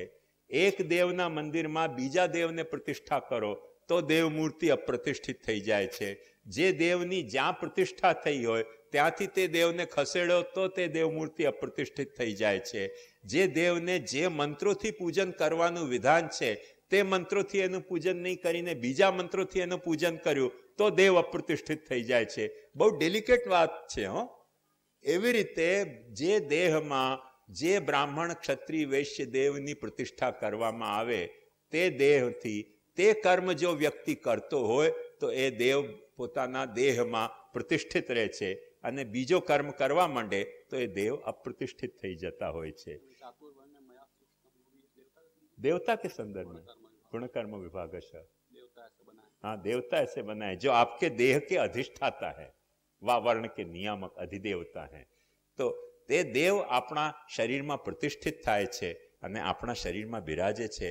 જેમ ગંગાજીમાં ગંગા દેવી બિરાજે છે એમ બ્રાહ્મણ દેહમાં બ્રાહ્મણ દેવ બિરાજે છે, ક્ષત્રિય દેહમાં ક્ષત્રિય દેવ બિરાજે છે, વૈશ્ય દેહમાં વૈશ્ય દેવ બિરાજે છે, શૂદ્ર દેહમાં શૂદ્ર દેવ બિરાજે છે. એ આખો ભાગવતનો અને મહાપ્રભુજીનો અભિગમ છે. અને એને પાછો જે વૃત્તિ કહેવામાં આવી છે, બ્રાહ્મણની વૃત્તિ કહેવામાં આવી છે, યજન યાજન અધ્યયન અધ્યાપન દાન પ્રતિગ્રહ, એ વૃત્તિ કરે તો એ બ્રાહ્મણ દેવ તેમાં પ્રતિષ્ઠિત રહે છે. જો એ વૃત્તિ ન કરે, બ્રાહ્મણ દેહથી ક્ષાત્ર વૃત્તિ કરે તો બ્રાહ્મણ દેવ અપ્રતિષ્ઠિત થઈ જાય.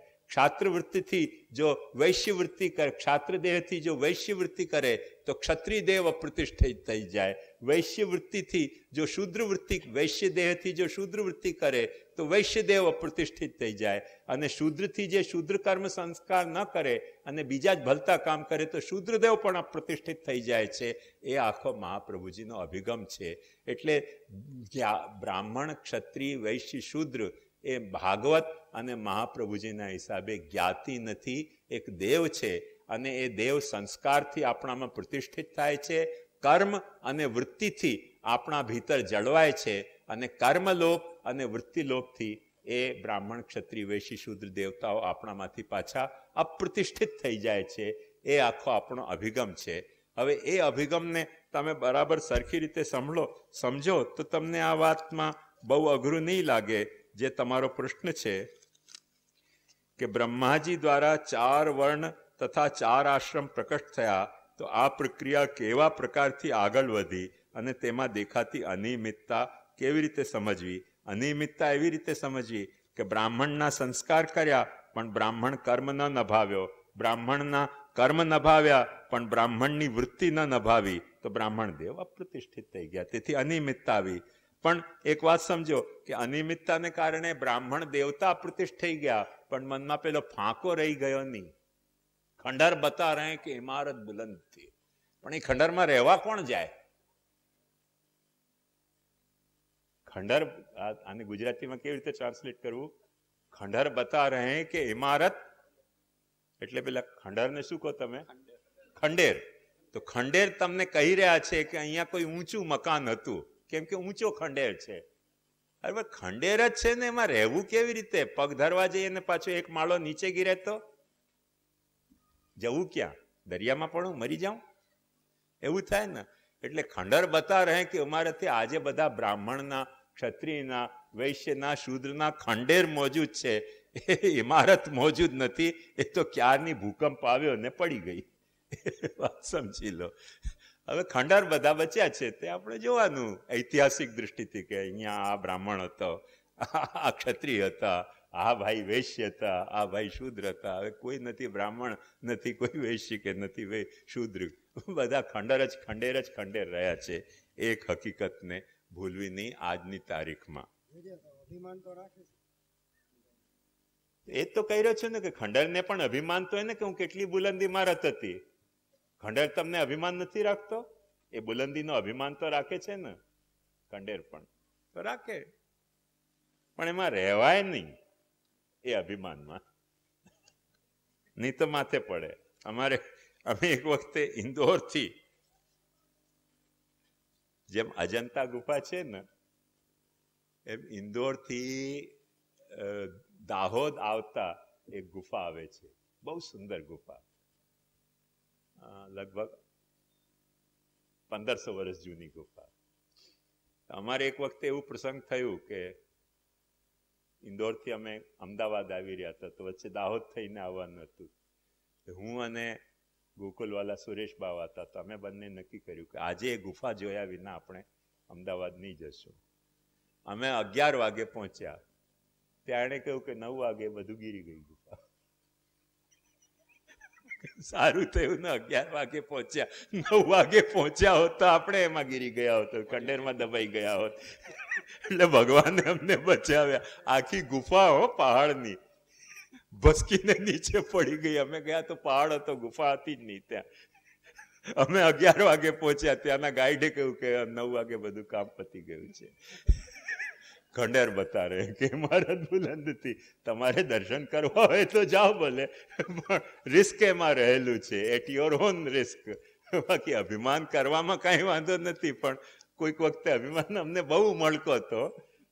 એટલે હું કદાચ ભૂલતો નહીં, ઘણી જૂની વાત છે, પણ કેમ કે જેના મેરેજમાં અમે ગયા હતા એના દીકરા આજે અહીંયા ગોંડલમાં જ છે, ફેક્ટરી ચલાવી રહ્યા છે. તો ત્યાં અમને બહુ ઉમળકો હતો કે ચાલો આ વખતે ગુફા જોઈને આવશું, પણ એ તો કામ 9 વાગે જ પતી ગયું હતું બધું.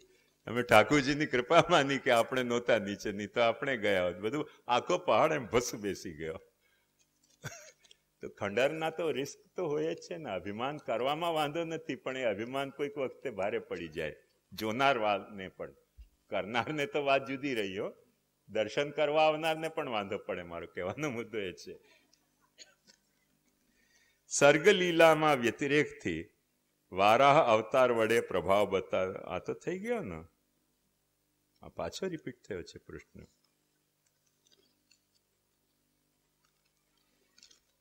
પ્રકરણ 10 અધ્યાય 29 શ્લોક 27-30 સ્પર્શને જાણનાર કરતા રસને જાણનારને ઉત્તમ કીધા, તો તે કઈ રીતે?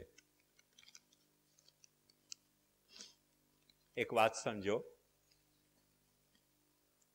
બહુ ધ્યાનથી સમજવા જેવી વાત છે.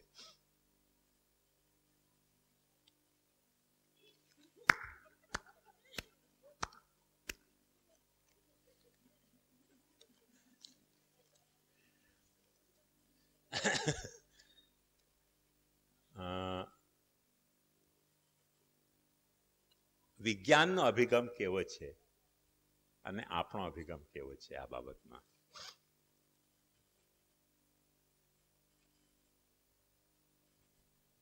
જે પ્રાણી સૃષ્ટિ ઉત્પન્ન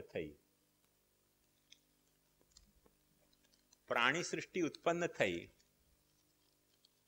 એમાં મેં કાલે તમને ચિત્તનો આખો સ્વરૂપ સમજાવ્યો હતો, વાસુદેવનો, મહત્તત્વનો. કે મહત્તત્વ એવો પ્રભાવ ગ્રહણ કરનારો, સંવેદના ગ્રહણ કરનારો તત્વ છે કે એની પાસે જે કંઈ વસ્તુ હોય એનો એ પ્રભાવ પોતે ગ્રહણ કરે છે.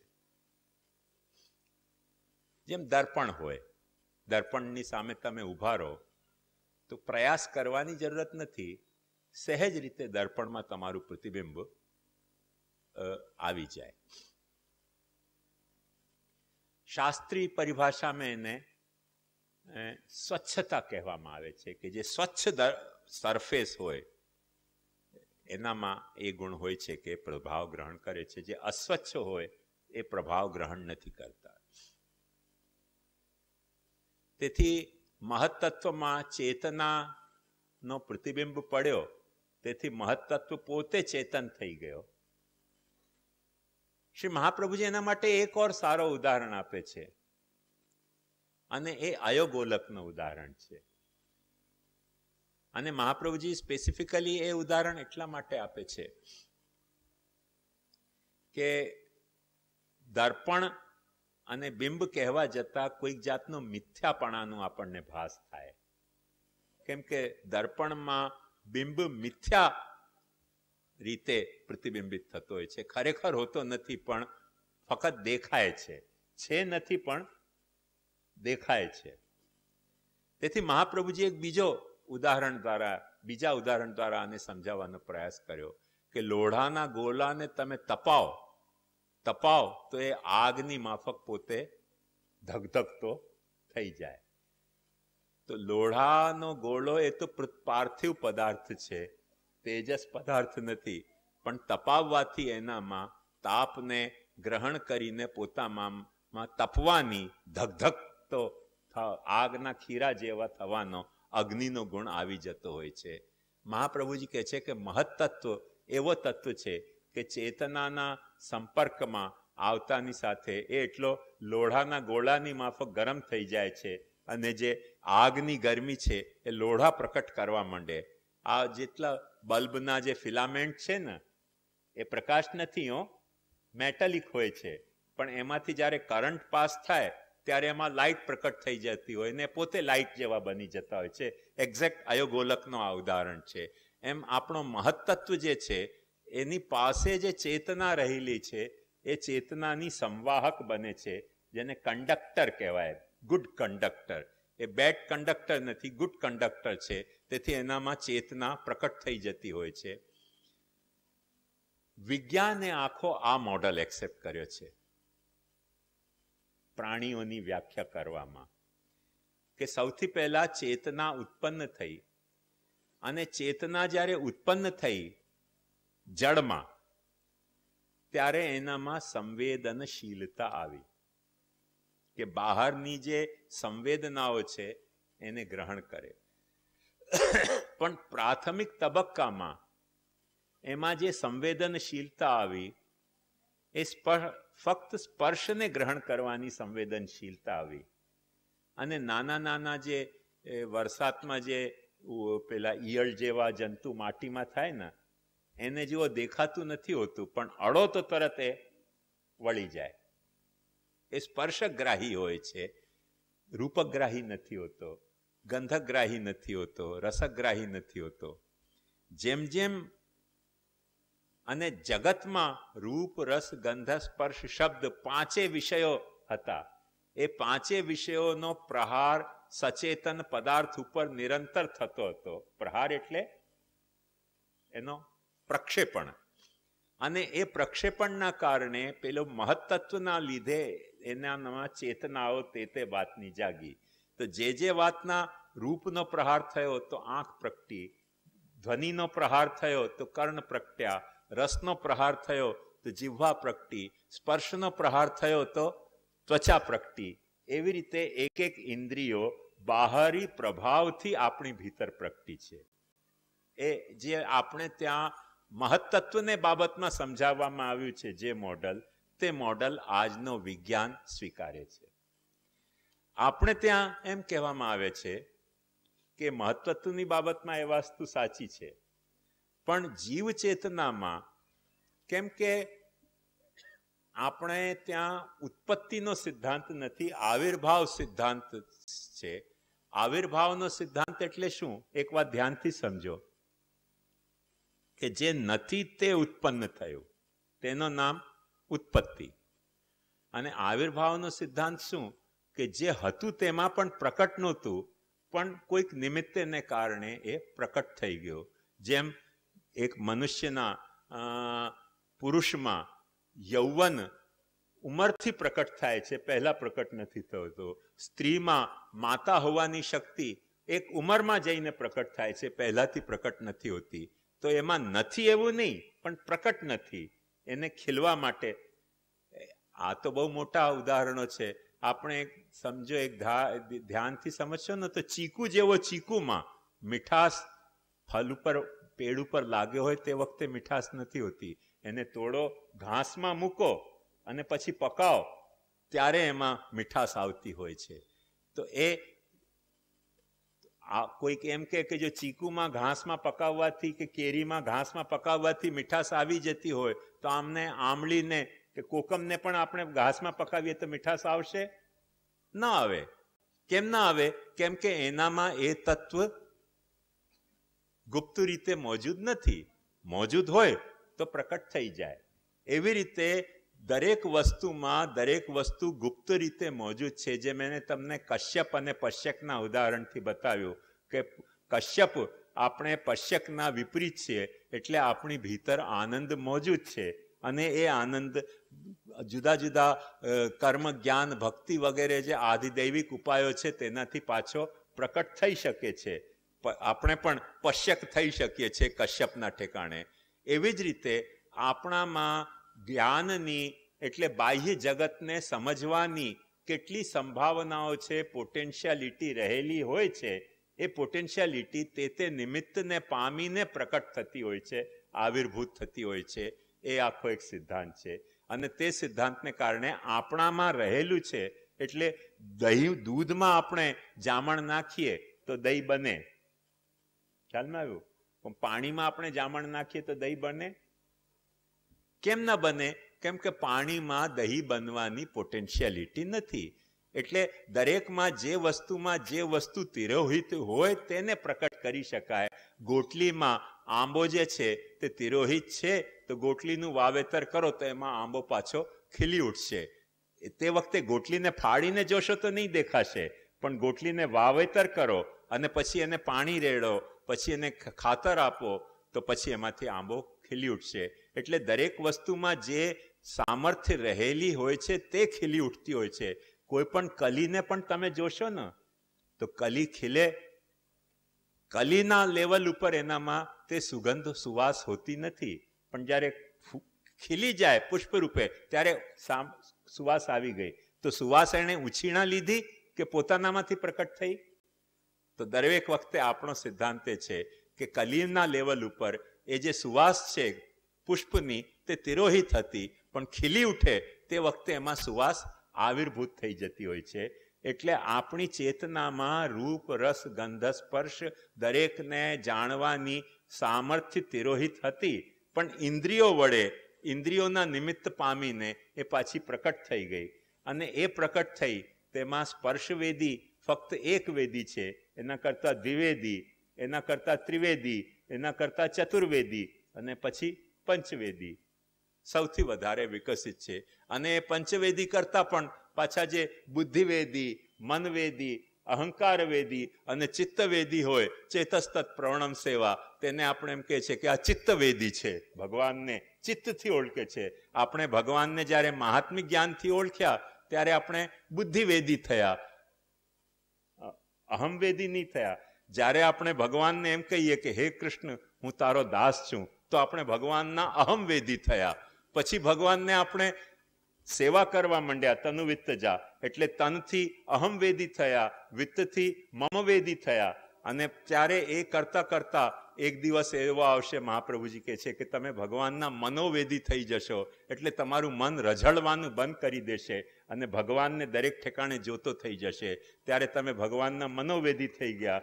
અને જ્યારે ભગવાનના તમે મનોવેદી થઈ ગયા તે વખતે જે મૂળ ચિત્ત મહત્તત્વથી ઘડાયેલો છે એમાં તમે ચેતસ્તત પ્રવણમ સેવા, ચિત્તવેદી પણ ભગવાનના થઈ ગયા. એટલે તમારા અંતરતમ ચિત્તમાં તમે ભગવાનને પીછાણતા થઈ ગયા. પછી ભગવાન તમારી હૃદયમાં આવીને એક્ઝેક્ટ એ રીતે બિરાજી ગયો. જે રીતે રૂપને જોતા રૂપ તમારી આંખમાં આવી જાય છે, શબ્દને સાંભળતા શબ્દ તમારી કાનમાં આવી જાય છે, ઢોકલાને જીભમાં મૂકતા જીભ ઉપર તમને સ્વાદ આવી જાય છે, એમ ચિત્ત તમારું ભગવાનમાં ચોંટી ગયો અને ભગવાનના તમે ચિત્તવેદી થઈ ગયા. તો તમને ભગવાનનો પૂરેપૂરો આનંદ મળી ગયો. ઇદમ એવેન્દ્રિયવતામ ફલમ મોક્ષોપી નાન્યથા યથાંધકારે નિયતા સ્થિતિ નાક્ષણો ભવેદ. આપણી જેટલી પણ ફેકલ્ટી છે, મન, બુદ્ધિ, અહંકાર, ચિત્ત, જ્ઞાનેન્દ્રિય, કર્મેન્દ્રિય, દેહ, દારા, આગાર, પુત્ર, ધન, બધાથી આપણે ભગવાનને ઓળખી શકીએ છીએ. બધાને આપણે ઉપકરણ તરીકે વાપરીએ. સંક્ષેપમાં મહાપ્રભુજીનો આખો ભક્તિ તરીકે ભગવાનની લીલાને આવી રીતે ભક્તિના મૂળથી માણવાનો અભિગમ છે, જે ભાગવતનો પણ સૃષ્ટિ લીલાનો મુખ્ય પ્રયોજન હોવાથી સૃષ્ટિ લીલાના અંતે ભક્તિનો પ્રકરણ આવ્યો છે. અને એ જ મહાપ્રભુજીએ ભક્તિના પ્રકરણને આપણી સર્ગની લીલાનો પ્રયોજન તરીકે ગણાવ્યું છે કે ભક્ત્યર્થમેષા સૃષ્ટિ ભગવદ રૂપ સેવાર્થમ તત્ સૃષ્ટિ નાન્યથા ભવે. આ વિવેચન આજે આપણો અહીંયા પૂરો થઈ રહ્યો છે. અને મને બહુ પ્રસન્નતા થાય છે કે આટલા બધા પ્રશ્નો ખરેખર ભગવત કૃપા વિના આપણે ન તો પૂછી શકીએ, ન વિચારી શકીએ, ન આનું ચિંતન કરી શકીએ. શ્રી મહાપ્રભુજીની આપણા ઉપર પરમ કૃપા છે કે આપણે આ રીતે શ્રી ગોપીનાથજીના પંચશતી ઉત્સવના નિમિત્તે આ હેતુથી ભાગવતનું ચિંતન કર્યું. શ્રી મહાપ્રભુજી આપણને સામર્થ્ય આપે કે આ ચિંતનની શરૂઆત આપણે નથી કરી, આજે આ ચિંતનનું આપણને સમાપન નથી કરી રહ્યા. આ ભાગવતનું ચિંતન, આ ભાગવતનું પારાયણ આપના જીવનનો એવો રીતે અંગ બની જાય કે આપણે દરેકે દરેક ઇન્દ્રિય, મન, બુદ્ધિ, અહંકાર, ચિત્તથી આપણે ભાગવતનો પૂરેપૂરો સ્વાદ માણી શકીએ. એમાં જ આપણા જીવનની સાર્થકતા છે. અને એ કહીને આશ્રય પદનો ગાન કરીને આપણે આ સત્રનો અહીંયા ઉપસંહાર કરીએ છીએ. દૃઢયેન ચરણન કેરો ભરોસો, દૃઢયેન ચરણન કેરો. શ્રી વલ્લભ નખચંદ્ર છટા બિન સબ જગમાં જ અંધેરો ભરોસો, દૃઢયેન ચરણન કેરો. साधन और नहीं या कली में जासो होए निवेरो। सूर कहा कहे द्विविध आंधरो, बिना मोल को चेरो भरोसो, दृढ़ चरणन के